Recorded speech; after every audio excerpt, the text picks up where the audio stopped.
Unresolved Problem segment tonight. Is the media really capable of being objective, thereby being free?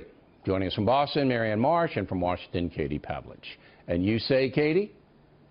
Well, I think that we've seen, not just recently with the Trump administration, but over the course of the past 3 decades, that much of the press is just liberals parading around as objective journalists. And I actually think it would do the country more of a favor and regain some credibility if they could just admit that they come at the news from a liberal perspective, and that's the way that they're reporting the news. We also now have a lot of conservative outlets doing the same, and people know where they're coming from, so therefore they're able to discern the facts for themselves. And everybody should understand there's a difference between opinion shows like this one and hard news reporting. We're talking about hard news reporting.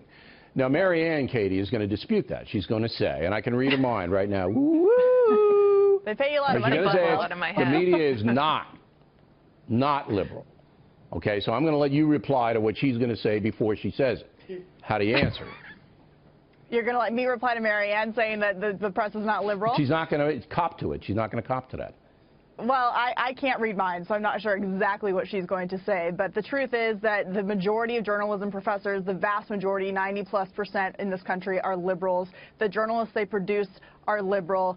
They love going to the White House Correspondents' Dinner when it's a Democrat in office. Now that there's a Republican in office, they don't necessarily want to go to that dinner. We see questions being asked of Republican administrations that we don't see asked of Democrat administrations. The list goes on and on and on. And so the evidence is clear that the press is certainly biased to the left, and there's a reason why Andrew Breitbart used to call it the Democratic media complex, because that's exactly what it is.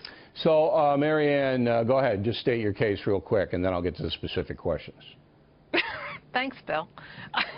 Are there some progressive reporters? Yes. Can you see it in their work? Sure. But is that true of all the media? No. And is it true that they're all carrying the Democrats' water? No. I say 10 to 1. And there are plenty of examples out there. An accurate figure? There are plenty. Have you done a survey? Have you done name-checked everybody? There are plenty of reporters out there, like Julie Pace of AP and Jonathan Karl of ABC, who are at the White House, who were very tough on Obama and very tough on Trump.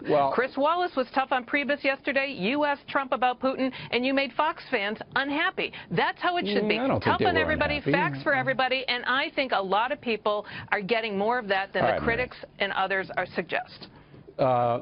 You are a very media-savvy person. Name the conservative presence on CBS News. Okay. Name reporters? The conservative presence on CBS News. Name the conservative presence on NBC News. I think John Dickerson is more conservative than you portrayed him in the clip tonight. Maybe that's true, but he's certainly not a conservative presence. NBC News. Robert Costa does a terrific job as a contributor from the Washington Post. Robert Costa? Yeah. I don't even know who he is. I do know who he is, and he's a good reporter. Yes, that is true. He is very good. But he's not a conservative presence. He might be a good reporter. He's on an anchor. He's on all the time as a contributor on all the programming. He's not a conservative. On ABC News, who's a conservative presence? Jon Karl. Jon Karl is a conservative, in your opinion? Yes. Okay. CNN, who's a conservative presence? I don't have one for you there. MSNBC.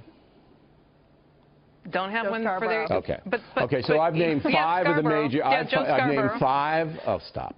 5 of the major networks. Okay. And you, to your credit, came up with a couple of names that are debatable, but no major people. And I don't believe that Karl would cop to being conservative. Lester Holt is a registered Republican. But he's not a conservative presence, and nor should he be. Nor should he be. He's an anchorman. Those networks, all 5 of them, don't have anybody there. Okay? And that just makes my point. Now, if I asked you the same question about the New York Times and the Washington Post and the LA Times, you'd stammer and stutter too. They're not there. No, but here... So you asked me if I did a survey, and I did. I studied the operations of all of them. There's no conservative presence. None. The Wall Street Journal, Fox News, Rush Limbaugh are number 1 in all their categories, and you can't say they are left-wing publications. Their editorial page is conservative, not their news pages, nor should they be. Number one, number one, number one. All right, ladies. Thank you very much.